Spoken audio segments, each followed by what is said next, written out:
Aperçu du livre, auteur, de Leon Qafzezi, Hemingway's Love and Miller's Finesse, auteur, est une collection de notes courtes publiées à différentes années dans les périodiques les plus populaires de l'époque, mais vient maintenant rassemblée dans un modeste livre réalisé par Leon Qafzezi. Les auteurs contemporains y ont été analysés dans des ouvrages particuliers, mais encore typiques dans le profil de leur personnalité créative visant les caractéristiques psychosociales de leur travail divers dans les idées et les formes. La mosaïque de leurs portraits, hétérogène au fil des années, est plus ou moins la même que les messages humains, c'est presque le message final de leurs rêves, c'est le même rêve, la même obsession contre la douleur humaine. Ce sont les mêmes valeurs essentielles qui vibrent dans les veines de leurs actes. C'est notre dialogue terrestre qui parle la langue de Neruda, Pacheco, Marinet et Brecht, et qui avec leurs messages ne constitue pas une édition de langues étrangères.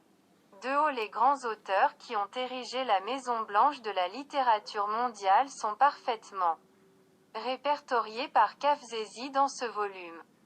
Le grand Hemingway est le premier à vous pousser à lire en vous demandant quel secret l'auteur a révélé. Quel est l'amour d'Hemingway? Ce livre parle-t-il de la charmante infirmière? De nombreuses rumeurs à son sujet. Hemingway vient secrètement de Qafzezi, se révélant à travers le destin de ses personnages. Où aborde-t-il le thème de la mort? Le sujet de la mort de Hemingway est abordé dans son livre « Avoir ou ne pas avoir » et « Pourquoi ces cloches sonnent », plus ou moins tel qu'il est traité dans la littérature de ces années où il combattait les nazis.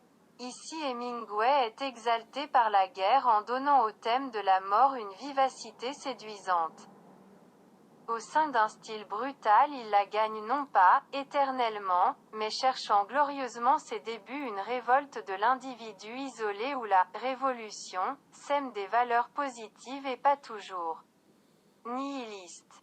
Comme dans le roman Pourquoi les cloches sonnent, ainsi que dans L'adieu aux armes. Les héros changent respectivement d'une manière, le héros n'est plus seul. Il se bat dans un sens conformiste et traditionnel et il est instinctivement positif avec le monde. Le sien dans ce livre est extrêmement déroutant et comme un livre mal construit mais avec la volonté de trouver dans ce monde un coin où la mort est extrêmement claire et doit être respectée. Qafzezi s'arrête à tout le monde, sans oublier l'interprétation de Miller qui a révélé les secrets de la pénétration dans l'âme humaine avec sa grande finesse. Bien qu'il ait acquis cette finesse durant les années de sa rare émigration en France en 1928 et où elle dura pas moins de 37 ans, mais resté un homme, mais toujours d'une nature rebelle. Indiscipliné, pour devenir à 40 ans le génie des lettres.